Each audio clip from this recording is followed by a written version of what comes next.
This is Common Sense Radio on Lanterns Media Network, powered by freedom-loving, self-reliant Americans.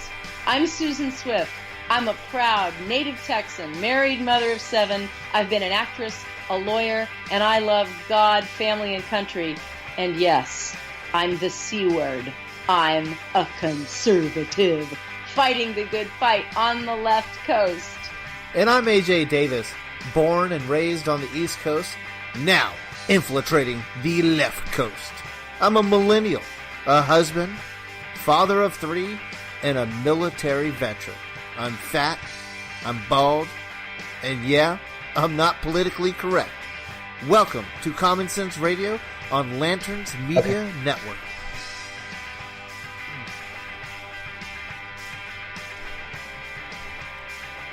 And welcome to the program, folks. You're listening to Common Sense Radio on the Lanterns Radio Network. Susan and I are so happy to have you here. How are you, Susan? I am blessed and highly favored, AJ. How are you? I am blessed as usual. Hey, we have an incredible show in store for you folks tonight. We have Scott Stoutenberg from Destiny's Rescue. He's an area representative on the left coast. And how are you, Scott? I'm great. How are you guys? Well. So for some of us that aren't familiar with Destiny's Rescue, could you kind of give us a little bit of background on that? Maybe introduce yourself a little bit and what kind of drove you to become part of this fantastic organization? Oh, absolutely. Well, first of all, I got started with Destiny Rescue because I went on a mission trip. I was a youth pastor, and I took a bunch of teenagers to Thailand. Which obviously says that there's something missing in my brain. But we had no longer been in Thailand for about 3 hours when I really felt like God was telling me that Thailand was going to play a huge role in the rest of my life. And to make a long story short, I came back from that trip, fell in love with the culture and the people, the children, everything but the heat and humidity. And started seeing Destiny Rescue on Facebook every time I got on. Had no idea what they were, what they did. So I contacted somebody. They said that they were a group that rescues children from sex trafficking, and they worked in Thailand. So that piqued my interest.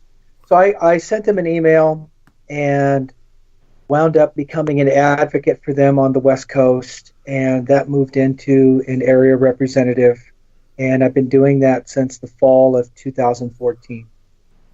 Destiny Rescue, we are an international-based Christian nonprofit group, and we rescue children from sex trafficking. So far, we have rescued 2,766 children, some as young as 4 years old. That's amazing, and God bless your efforts. Have you rescued these children out of, internationally? You mentioned Thailand. Where are you rescuing these children? Internationally, nationally, where are you working right now? Yeah, we work in Thailand, Cambodia, the Philippines, India, 2 different locations in India, and the Dominican Republic, and 1 unnamed country. And we've got boots on the ground, for lack of a better term, right now, and we are set to launch into a new country this year. We have three funding countries: the United States, Australia, and New Zealand. That's fabulous. I was reading an article from 2016 at the Huffington Post, which is called "The Shocking Truth of Child Sex Trafficking." It was in 2016. And back then, according to the Huffington Post, it was a $32 billion industry each year. And it was on the rise. That was $32 billion industry a year, and that was 2 years ago. So it's probably even more now. It's shocking. I'm not sure where they got their. I'm not sure. Yes, it's incredible. I'm not sure where they got their statistics, but right now, human trafficking is a $150 billion a year industry. Wow! It is the largest criminal enterprise in the world. And it is the fastest growing. 99 billion of that is from sex trafficking or sexual exploitation. Jeez. And when you say sexual trafficking, I mean, the first thing I think about is, kidnapping and enslaving children. But there are many other ways, just by photographic, exploitation and then sharing across the web.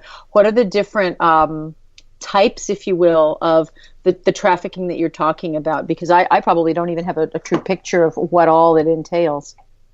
Well, we rescue from, we take kids out of karaoke bars, out of massage parlors, restaurants, brothels. In Southeast Asia, there are these things called KTVs. They're karaoke TV bars.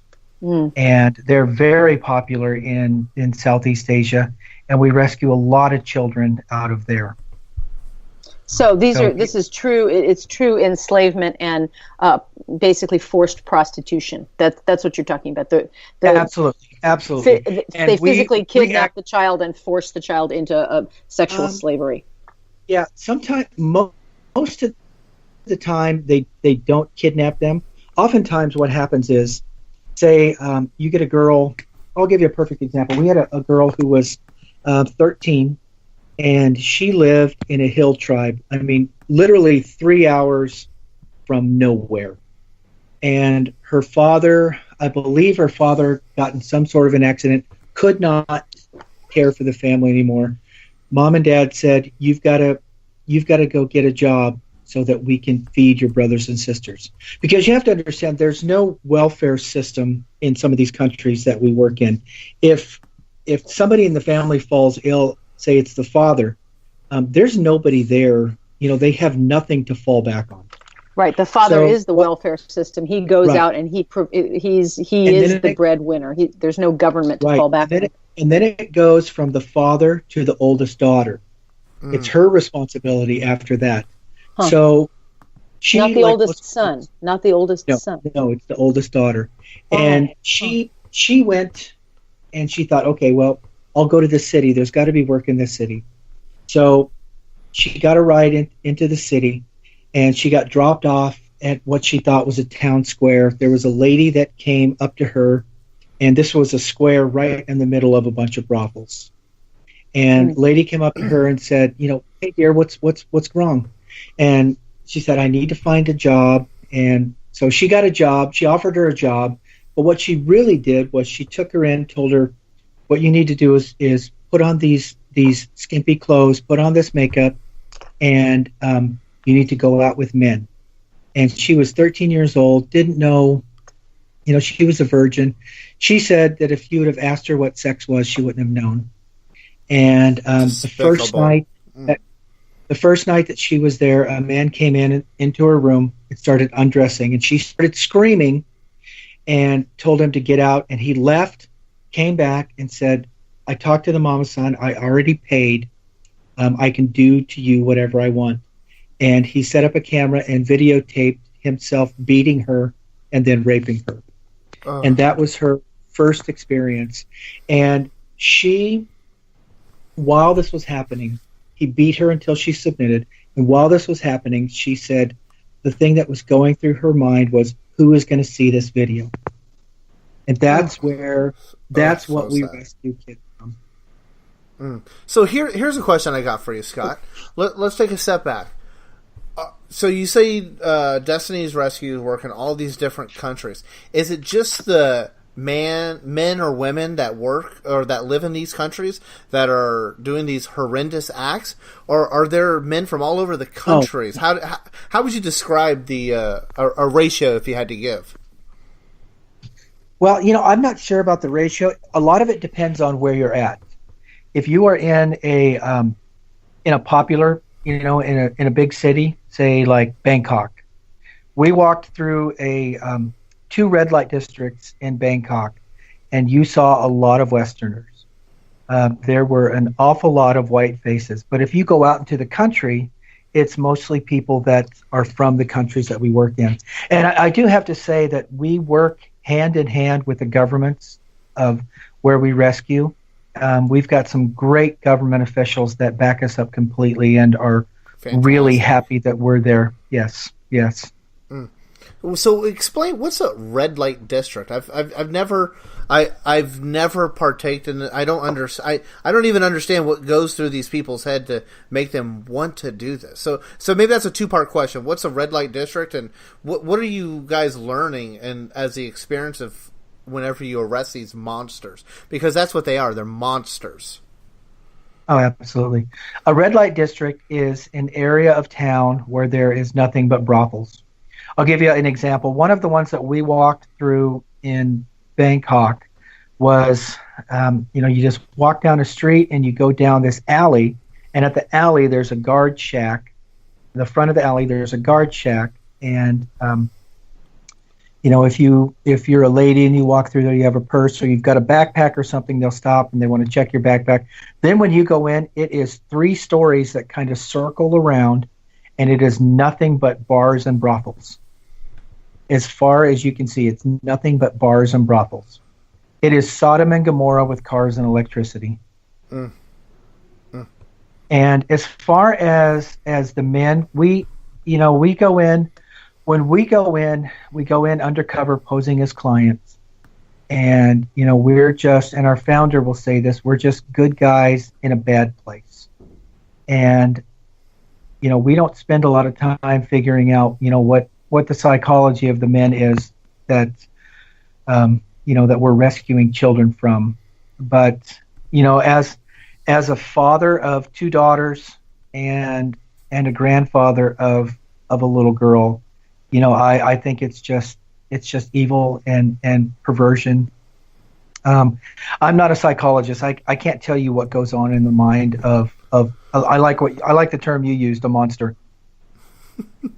It is. Yeah, these people. They're into domination, control, and sickness and perversion.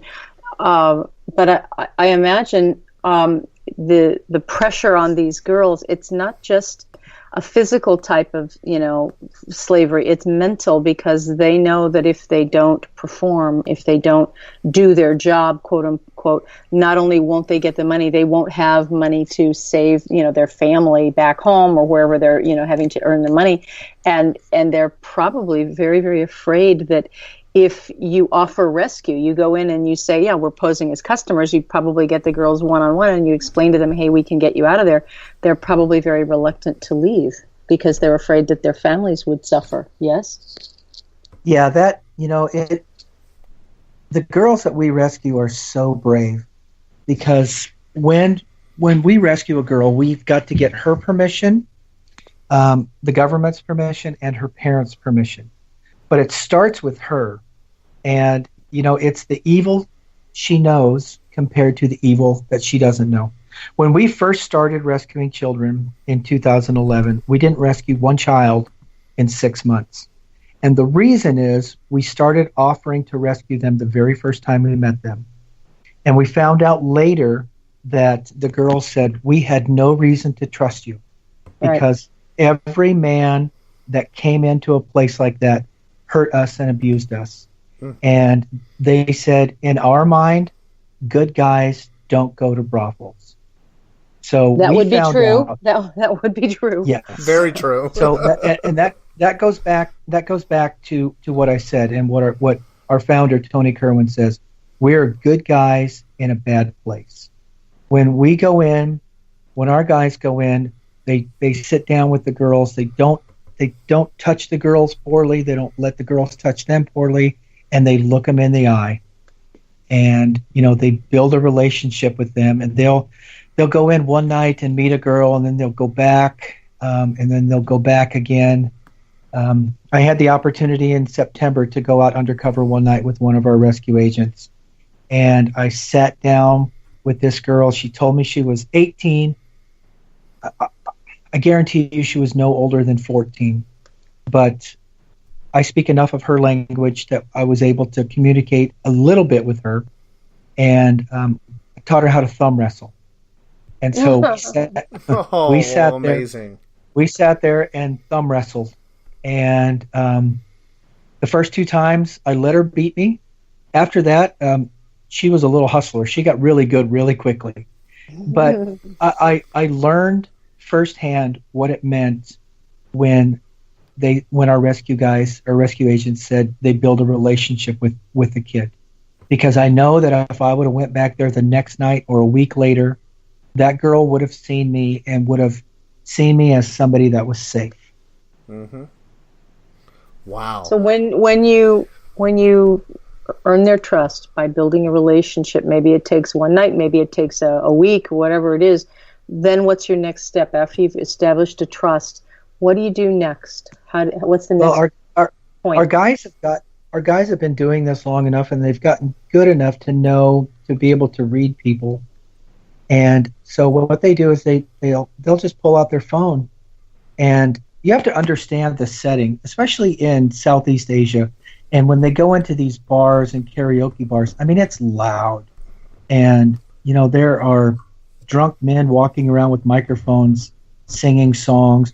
You haven't lived till you've heard Achy Breaky Heart in Cambodian. Yeah, you think it's bad in English. Living. I don't know.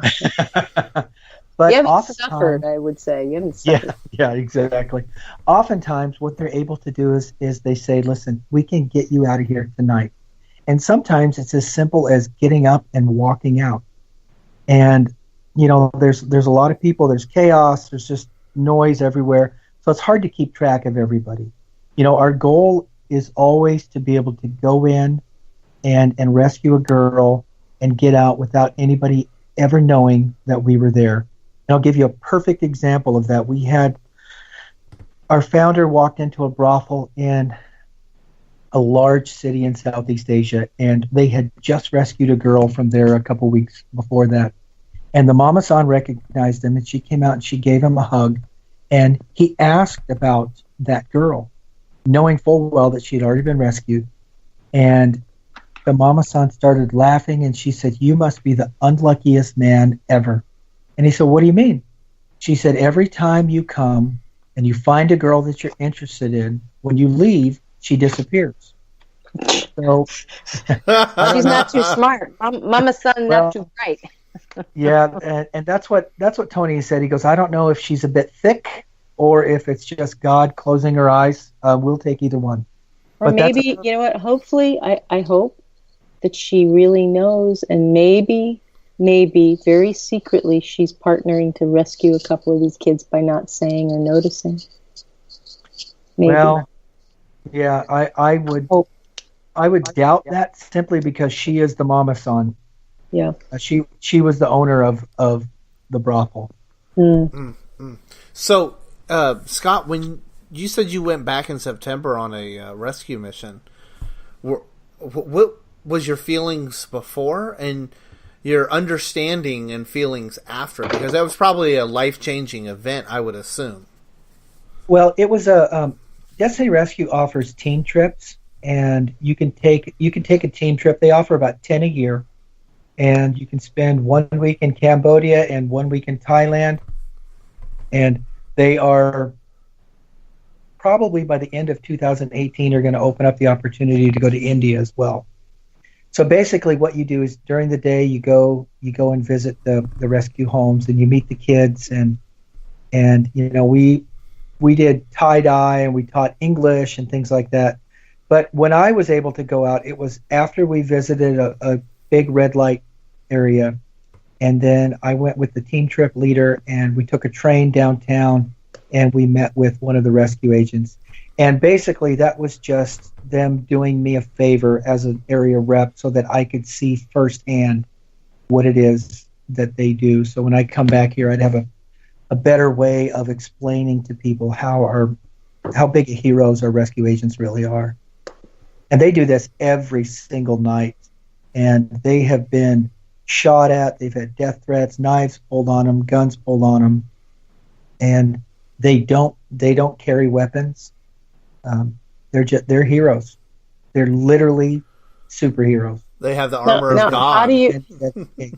How do you? I mean, you've got to make ends meet. How do you continue to make this available for these girls? I mean, you said you've got people going every night.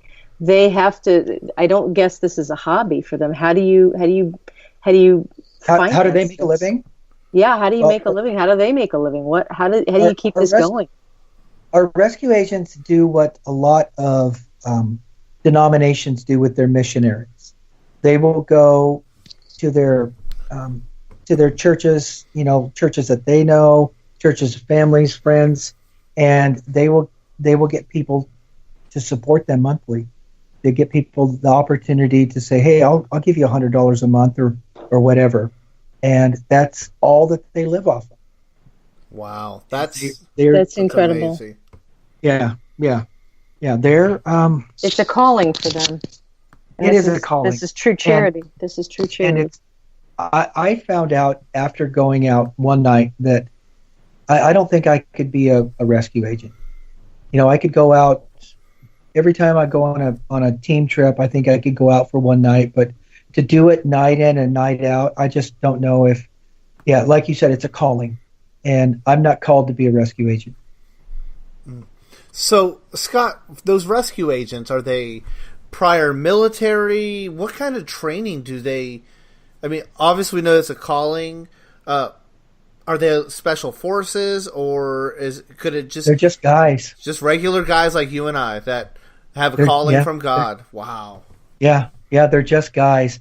They do work with a ministry that's all ex-special forces guys, and they teach them hand-to-hand combat and evasion techniques and surveillance techniques. But literally, they're just guys, and they're guys who their heart was broken when they heard about children being raped and abused, and God called them, and they answered. But one thing I would like to share is Destiny Rescue does not hire rescue agents. You have to be a known commodity. Like, I've been working with Destiny Rescue for 4 years, and I'm probably just now known enough to where I could apply to be a rescue agent. They are very, very careful. Even to go on a team trip, you fill out a 10-page form, and you have to go through a 50-state FBI background check. We are very, very cautious about who has access to the kids that we rescue. That's fantastic. Nobody is ever alone with a child. All of our guys, they go out in at least teams of 2. And by the way, this year we just hired our first female rescue agent. That's incredible. I think you need to run the NSA or something for top secret and security people, because you're obviously doing a better job than Comey and the gang and the fools in Washington. Okay, good. You just got us on a watch list. There you go. I was wondering. I'm sure that there are also boys who are trapped and trafficked. Yes. In some way. How is their situation different from the girls, if it is? Well, about 3 weeks ago, we just rescued a 9-year-old boy who was being horribly abused, and I think the difference is imagine what a sex slave goes through, and imagine being a young boy going through that, but not being gay. Does that make any sense? I have a 10-year-old son, so it's breaking my heart right now. Yes, I think it just doubles the amount of pain. But about 97% of everyone that is trafficked for sexual purposes are girls. But we do rescue boys, and this year we conducted our first rescue at sea, and we actually rescued some adult men. We don't normally do this type of rescue, but I haven't heard the full story, but it fell in our lap, and our founder says when we have a chance to rescue slaves, we take advantage of it.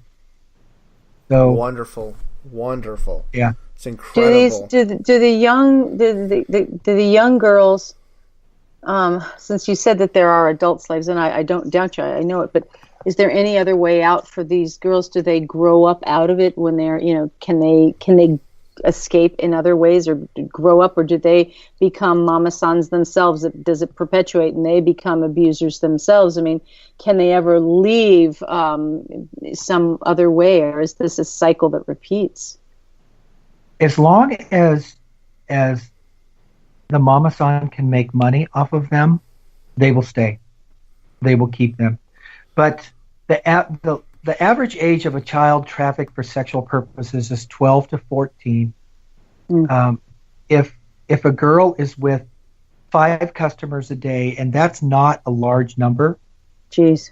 In one year, she'll be with 1,825 different customers. The life expectancy of a child in a brothel is 4 to 7 years. So I think. So she is dying from physical abuse, just mental anguish, sexually transmitted diseases, rape. I mean, what is it that? I mean, when you say life, so she does. Yeah. She dies from this. It's a death sentence. You have to understand the human body is just not meant to take that kind of punishment. You know, the human body is amazing, but it's not meant to take that type of punishment.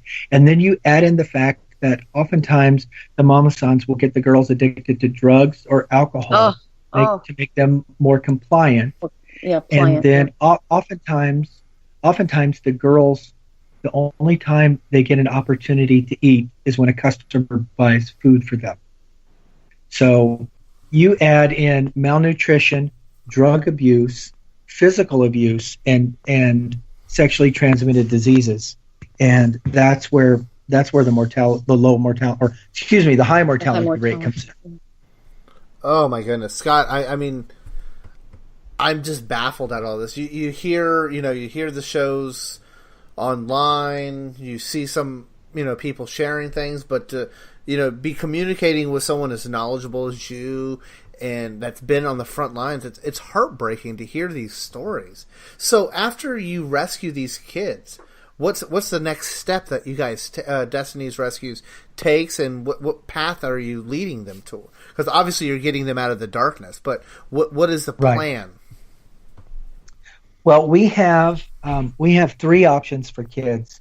It's called Her Home, Our Home, or New Home. And her home is when she's able to go back to her own house, her parents' house. Our home is one of our rescue homes. New home is something that we have just started within the last year, but it's been highly successful. Oftentimes we rescue a lot of Buddhists and Muslims and Hindus, and they may not feel comfortable going into a Christian property. So what we do is we'll rent like an apartment complex, a floor on an apartment complex, and we'll put them in there, and then they've got access to everything that the girls in our rescue homes have. So once a girl is rescued, she sits down, she's assigned a life skills coach, a Christian counselor, and a case manager. And they will design a program specifically for her. And our international director of aftercare, Renee, is just amazing. And I mean, the girls are loved, cared for. They are given medical checkups. Everything that we offer our own children, they are given. They get an opportunity to go back to school. They get an opportunity to learn a trade. We've got one girl who I got to meet last year, and she was 13. She's an incredible artist. And there was a company that signed a 5-year deal with Disney, and we got her an internship with this company. So she is getting to work with their artists, and who knows, someday we may see her in her name in a Disney movie from some of the artwork. So we've had girls who graduate from our programs, and they go on and they do incredible things, like get bachelor's degrees, start their own companies, own beauty salons, hire some of the girls that are coming through now. That's what I was wondering, is if they help you and build a network of hiring away these girls to give them legitimate work to save. Oh yeah, and one of the great things is when a girl graduates from our program, her case manager will walk with her an additional 2 years after she's out, just to keep up with her, just to make sure that everything's okay. And right now we have an 80% success rate. 80% of the girls that come through our program go on to live full, rich lives and never go back to the sex trade. Wow. So That's what good. happens to that 20%? Is it just they're scared? Do you have any? It's mind-boggling. Yeah, it is mind-boggling, but you have to remember the age group that we're talking about here. They're teenagers, and some will stay with us and then they'll leave. We know right now 12% have gone back. I believe it's 12% have gone back, and 8% we just don't know about. And we assume that it is probable that they have gone back into that line of work. But 80% success rate is phenomenal. I think internationally, the average success rate is under 10%. Yeah, I don't want you to think I was downplaying. 80%, no. 80% is amazing. I mean, it's the Lord's work. Exactly, and that was my first question too. When I found out the 80% was okay, that's amazing. But what happens to the other 20%? And we have rescued the same girl more than once. There are a few occasions where we've rescued the same girl. Yeah, it's again, we have heroes that work for us. They just don't wear spandex and long capes. And your website, the organization is destiniesrescue.org, and we'll Destiny, not a plural, Destiny Rescue. DestinyRescue.org. Sorry about that. And we'll make sure to share that out to as many people as possible. I sent it over to one of Susan and I's good friends that works with just different organizations, and it's just incredible. I mean, we need more. I mean, I love how you're Christian based, volunteer based. I mean, it's amazing. It's incredible. What could people do? I mean, let's imagine if people went on and donated, and they should. Destiny Rescue. It's like a price of, a Starbucks a day, $5 a day, right? Right. What can you guys do with that to save a child? I mean, because all I see is, we need to save dogs and cats from abuse. And I mean, they pull at your heartstrings. This poor dog was, caught abandoned in a field, and it goes on. And not to say that it's bad. It's a good thing to rescue little animals, but you know what? Animals don't have souls, and girls and boys do. And these are immortal souls that we're talking about, immortal creatures of God. And for a small amount of money, what can you do? I mean, that's far more important than rescuing a dog or a cat, is a human soul. What does it take for you guys to mount a team to do what you need to do? I would tell your listeners to do two things. One, go on our Facebook page, and on our Facebook page there are 5 videos called Operation Goldilocks. And they are actual undercover videos of our guys working in the field in the Philippines. And the great thing is, and this spoiler alert, in the 5th one, the people pimping out the girls do get arrested. And what's great is they got them on film bragging about how smart they are and how the police have been chasing them for years and they'll never catch them. And then we've got some videos on YouTube, and that'll just give people a taste of what it is that, where we work and how we work. And so then I think that will inspire them more. But what people can do is, the average cost of a rescue is $1,500. The average cost of a girl in our program, and right now we have right about 500 kids that we're actively taking care of every month. And we're in contact with over 1,000. It costs about $420 a month for one of the kids that we have to stay with us. And we've got 2 new programs that we just started. One is for churches. It's called Rescue Sunday. So if churches will go to rescuesunday.org, they can get a bunch of material printed off, and they can get their church to get excited about saving the life of a child, and they can try to fully fund one rescue. And if somebody wants to do something on their own, they can go to rp82.org. And that is Rescue Partner. And for any amount of money a month, you can become a rescue partner. It used to be we would have home sponsorships where you could sponsor a home, and the minimum was $35 a month. But we had some people come up oftentimes and say, "Oh, I'd love to do this, but I can only afford $20."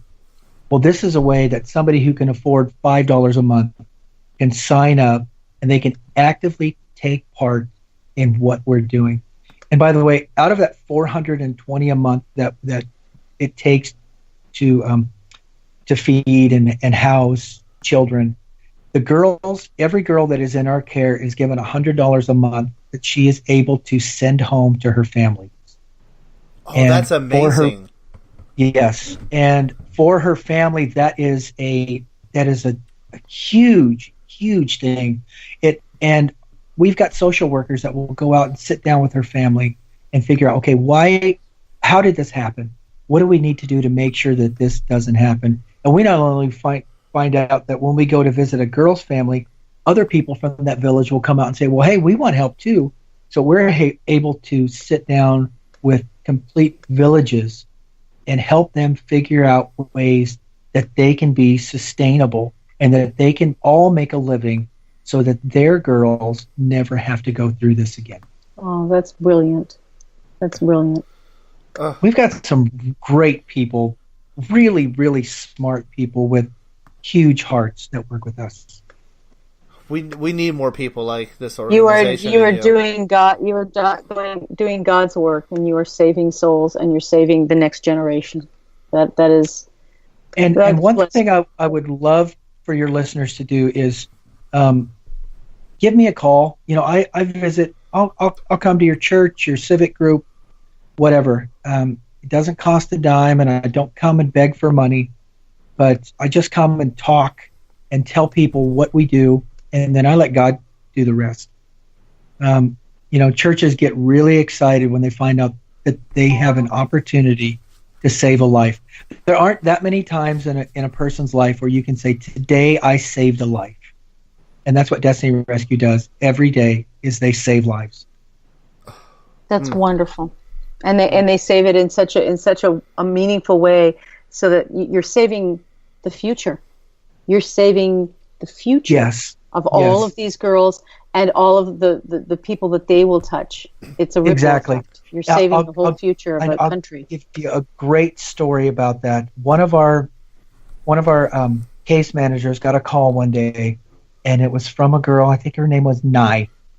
And while Nye was in our care, she went through a sewing program, and there's lots of garment factories in Southeast Asia.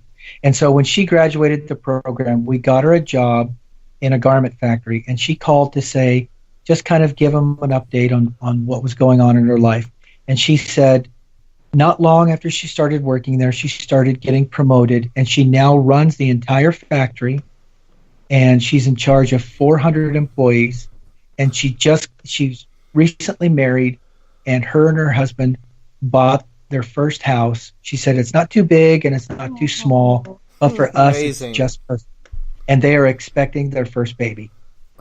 You've changed your life. She has a husband, and obviously she loves him, and so you've repaired her experience with men, because her first experiences were horrible, and you've actually turned her all around so that you have recreated the natural law of man and wife together and creating new life. You've literally changed her entire world, her future. I tell people all the time, when you rescue a child with Destiny Rescue, it's a generational thing. You're not just rescuing her, but you're rescuing her future children. Absolutely. Yes. Hey, Scott, speaking of that, you guys partner with a Outland Denim in Cambodia? Yes. Could you tell us a little bit more about that? That's immediately, as I was scrolling through your Twitter and Facebook pages recently, that story popped into my head that I was reading about. Yes. Outland Denim is a high-end denim company. And when we were there in September, we got to go and tour the facility. And they take some of our girls and they train them. Every piece of clothing that they make is hand stitched. And I mean, it was an impressive place to walk through. But this is all high end stuff. So if a girl graduates from a sewing program and gets a job there, she will be guaranteed she'll be able to find a job at any garment factory anywhere in Southeast Asia because of her skill level. And yeah, the Outland Denim has been great. So if you ever need a pair of really good skinny jeans, they're the ones to go to. Outland Denim. Okay, so that's who to go, buy from. You reward them with their Outland Denim. Okay. I'm not going to wear the skinny jeans. I can promise you that. Yeah, they tried to get me to get into a pair. I just, I am not the group that they market to. Myself either. There's also another thing that I thought was really cool. You have some of the rescued children who make jewelry, and you have what's called jewelry parties. I mean, I thought that was remarkable. Yes. The girls are paid. They get paid by the piece, and it just gives them some spending money. And when we were there in September, we had an opportunity to visit the jewelry center, and we had a chance to make some of the jewelry. But my short, fat American fingers weren't really good at it. The girls sat down and they just whipped it out quickly. And it's really good jewelry. It's not diamonds and rubies, but it's beautiful necklaces and bracelets and earrings, and every piece is handmade by a girl that was rescued. I mean, so whenever sell itself. Whenever we go do a presentation at a church or somewhere, we always take jewelry with us, and that's oftentimes people will buy 2 or 3 pieces just because it was made by somebody that has been rescued. You know what? That's a great Mother's Day gift. I mean, that is the perfect Mother's Day gift to buy a piece of jewelry from a girl and change her life. That's perfect. I actually gave my mom a bracelet, a turquoise bracelet today from Destiny Rescue. Oh, that is you ought to have those up on your website as well, just for Mother's Day gifts, birthday gifts, because it gives that's brilliant. That's brilliant. It is. I want to go look. I'm going to go look at them. It's Destiny Rescue on Facebook, right? Facebook.com. Yeah, and there's also our website. If you go to destinyrescue.org, you can actually purchase jewelry that way, or for some of you ladies who might be listening, you can actually host a jewelry party, and it is so simple. All you do is you go online and you follow the lead to the link to jewelry parties, and then once there, you fill out a simple form. You tell them, you give them your address, tell them when you want to have the party and how many people that you're expecting. They will ship you a box of jewelry, and in that box of jewelry will be not only jewelry, but there'll be pamphlets, information about Destiny Rescue. There's a DVD that you can show to the people coming to the party, and then you have the party, and whatever doesn't sell, you simply send back. Makes it super easy. I'm just checking. I just went on the computer and I'm looking right now at all of the collections, necklaces, bracelets, earrings. Oh my gosh, there's all this beautiful stuff. Oh yeah, there's wallets, wallets made out of like recycled rice bags, all kinds of stuff. Very cool. Very cool. Neat stuff. It is. And the prices are so good, like, $20, and it's I love these Twilight earrings. Oh, they're just charming. Have we turned into QVC? Well, no, these are great. And oh my gosh, the Twilight earrings say freedom on them. Like freedom, like America. I mean, and freedom, of course, from slavery, of traffic. Beautiful.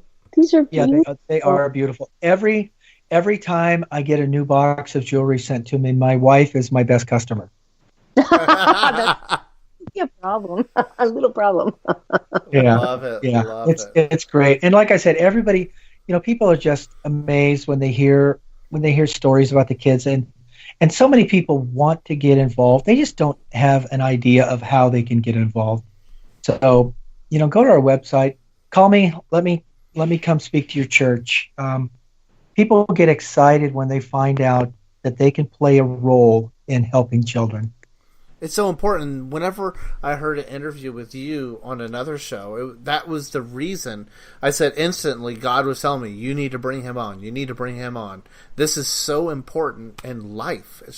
It's so important. And I'm looking at your guys' mission statement, or the bullet points on your mission page. It's restore the abused, protect the vulnerable, empower the poor, and be a voice for the voiceless. I mean, what more can you ask for such a wonderful organization? So, Scott, I thank you so much for your hard work and the work of Destiny's Rescue. It's just incredible. Like I said, we have superheroes that work with us. Everybody, everybody. They're angels. I'm here. They're I'm here angels. in the U.S. All I do is go around and talk.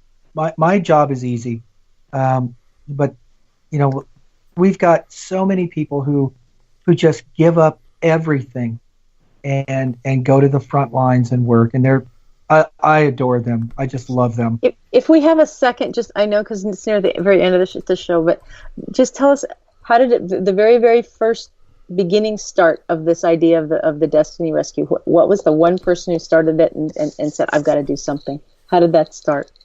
His name is Tony Kerwin, and Destiny Rescue actually started a relief organization. And then he was in Thailand, and he kept hearing stories about children being offered for sale.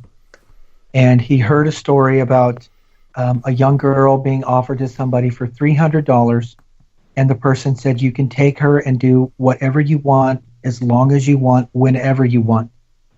And that just broke his heart, like it would any normal man or woman. It just broke him. And so Destiny Rescue went from a relief organization to a rescue organization. And since 2011, we have been going strong. Last year we rescued 620 kids. And amazing. This year we've got a goal of rescuing 1,000. That's wonderful. God bless you. I hope you can rescue 1 million. They all need it. They all need their souls. They need to be rescued. My goal is for them to call me one day and say, we don't need you anymore. There's no more children being trafficked. Oh, yeah. Exactly. Hashtag ends trafficking, right? Right. I mean, that's the goal of everything. That's the goal. And I mean, to me, it boggles my mind that there's so many evil people out there, but that's all we can do is be the light to each and every one of them. Pray for them. I mean, and pray for these children. That's really all we can and work. There are a lot of evil people out there, but there are so many good people. There are so many, we've so many good people in the governments that we work with who hate the fact that girls in their country are being sold, and they are fighting right alongside us. If you go on our Facebook page and watch the Operation Goldilocks videos, you'll see Filipino policemen who hate what is happening to kids in their country, and they're fighting right alongside us. That's good to know. Good to know. Yes. So, one question I have last for you, Scott, is is the children trafficking happening more overseas, or is it happening more? I mean, is it happening in the United States? I'm not up to speed on probably as much as you are. It seems like it happens more overseas due to laws and everything like that. But is it happening here in the States? Oh, yes.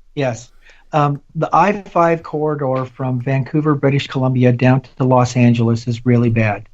Portland is bad, but I think the latest statistic is 93% of all trafficking victims are trafficked in Southeast Asia and the South Pacific, in the areas that we work in. That's why we work there, because there's no backup. If a child is trafficked in Thailand and she's from another country and she escapes, there's no child welfare. There's nothing. she is on her own. And, we don't actively rescue in the United States. We walk through the doors that God opens, and we work with the governments that invite us to come to their countries and rescue. Amazing. Amazing. So, one thing I promise you that we will do is we will share out the Goldilocks videos. We'll watch them over and over again and share them with as many people as we can, and try and get as many people to spread it. Just share, so we can get more people to either donate or become part of the solution. Or absolutely. buy a necklace, Hey, anything helps. Go buy bling, okay? Yeah. Literally anything helps. It is. But, I'm here in Western Oregon. Can I get my phone number out? Absolutely. Absolutely. We'll tweet it out if you want to. Okay, absolutely. It's 503-484-3146. Give me a call, send me a text. I would love to come take you out for coffee, sit down, talk to you, talk to your church about what having us come to a presentation means and what that will mean for your congregation. I just recently spoke at a Kiwanis lunch. I'll come talk to your grandma's knitting club. I don't care. When you're saying things like that, how can someone sit back and not text you or even engage with you? I want to go out for coffee with you for sure in the future and have a little more in-depth conversation about this, because this is absolutely, it's fantastic. Yeah, it's like I said, they're just a great group run by some of the most incredible, humble, loving people I've ever been associated with. Yeah. And that goes for you too, Scott. You're part of this. You might think you're not doing as much as those agents, but you're doing just as much, doing things like this and going around the country. That's so important. You're a hero as well. I don't look good in spandex. Skinny jeans? No. Well, you could wear a necklace then. There you go. Yes. Or get an earring. No, I tried that in the 80s. It wasn't a good look for me. Hey, Scott, Susan and I want to thank you so much for coming on to the program, and God bless you, and we'll be praying for you and your team and all the children that are in these terrible situations. Yeah, thank you so much for having me on it. And Susan, text me, let me know when you have your jewelry party. I want to hear all about it. There you go. I love it. Thank you so much. It is great stuff. Thanks a bunch, Scott. You're listening to Common Sense Radio on the Lanterns Radio Network. You're listening to the Lanterns Radio Network. We are the network dedicated to empowering the individual, illuminating the truth, defending American exceptionalism, and inspiring future generations. Stay connected and get involved at lanterns.buzz for great radio. Get commentary and news of the day. Lanterns.buzz.